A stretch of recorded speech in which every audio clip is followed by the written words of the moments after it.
मैं तो यही कहूँगी कि एक किसी भी चीज़ की एक हद होती है। देश का और कॉन्स्टिट्यूशन का और इलेक्शन कमीशन का, देश डेमोक्रेसी का कभी भी मज़ाक उड़ाने से वो चूकते नहीं हैं। और अब तो एक हद हो गई है, कहीं न कहीं पूरी दुनिया में हम एक मज़ाक का पात्र बन गए हैं। कल भी उन्होंने किसी ब्राज़ीलियन मॉडल की फ़ोटो डाल दी कि इसने जो है हरियाणा में 22 बार वोट किया। पूरी दुनिया में इसको लेकर एक हँसी का पात्र बन चुके हैं। वो मॉडल भी जो कंट्रोवर्सी में आ गई हैं, वो कहती हैं मैं कभी इंडिया गई भी नहीं, फिर भी मेरा फ़ोटो क्यों यूज़ किया गया? उसको लेकर भी काफ़ी वो नाराज़ हैं भारतीयों से। तो मैं कहूँगी कि कहीं न कहीं सत्ता में ना आ पाने के कारण जो एक भड़ास कह लीजिए या फ्रस्ट्रेशन में वो एक तरह से तिलमिला से गए हैं, या तो मैं कहूँगी मानसिक संतुलन भी खो चुके हैं। वो अलग-अलग स्तर पे उसमें कई हिकअप्स होते हैं, कहीं तो प्रशासन खुद ही थोड़े व्यस्त होते हैं, कहीं ऊपर से उनको जो अच्छे सप्लाईज़ ढंग से नहीं मिल पाते हैं, तो उसको स्मूदन करने के लिए जो है हम मेंबर ऑफ पार्लियामेंट यहाँ आते हैं। और इस करके सबसे हमने विस्तार में बात की कि क्या-क्या चीज़ें हैं जो जनता के लिए असुविधा खड़ी कर रही हैं। तो मैं तो कहूँगी कि एक अच्छा सबने बहुत सहयोग दिया इसको। तो इसमें ये देखा गया है जो किन्नौर के जो उत्पाद है जी उसका जो ब्रांडिंग नहीं हो पा रही है, तो जी। इसके लिए आप पार्लियामेंट में क्या करेंगे? ये मैंने इसको लेकर बहुत चिंता जताई है कि इतना अच्छा उत्पाद हमारा रहता है, उसकी ब्रांडिंग और उसकी अवेलेबिलिटी पूरी दुनिया तक क्यों नहीं पहुंच पा रही है। इनफैक्ट भारत में भी अच्छी उसकी मार्केटिंग नहीं हो पा रही है।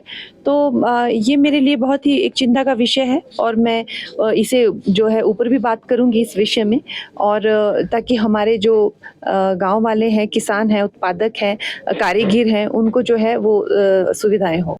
मैं तो यही कहूँगी कि एक किसी भी चीज़ की एक हद होती है।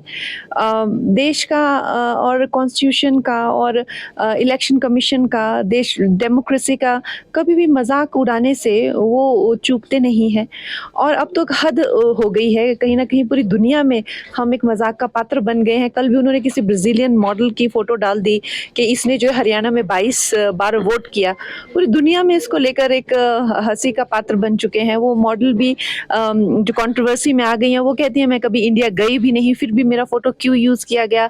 उसको लेकर भी काफ़ी वो नाराज़ हैं भारतीयों से। तो मैं कहूँगी कि कहीं न कहीं सत्ता में ना आ पाने के कारण जो एक भड़ास कह लीजिए या फ्रस्ट्रेशन में वो एक तरह से तिलमिला से गए हैं, या तो मैं कहूँगी मानसिक संतुलन भी खो चुके हैं।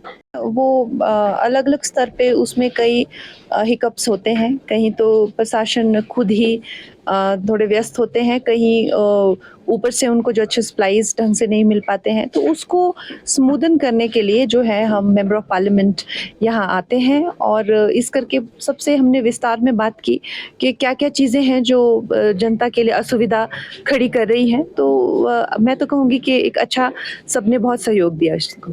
तो इसमें ये देखा गया है जो किन्नौर के जो उत्पाद है जी उसका जो ब्रांडिंग नहीं हो पा रही है, तो जी। इसके लिए आप पार्लियामेंट में क्या करेंगे? ये मैंने इसको लेकर बहुत चिंता जताई है कि इतना अच्छा उत्पाद हमारा रहता है, उसकी ब्रांडिंग और उसकी अवेलेबिलिटी पूरी दुनिया तक क्यों नहीं पहुंच पा रही है। इनफैक्ट भारत में भी अच्छी उसकी मार्केटिंग नहीं हो पा रही है। तो ये मेरे लिए बहुत ही एक चिंता का विषय है, और मैं इसे जो है ऊपर भी बात करूंगी इस विषय में, और ताकि हमारे जो गांव वाले हैं, किसान हैं, उत्पादक हैं, कारीगर हैं, उनको जो है वो सुविधाएं हो।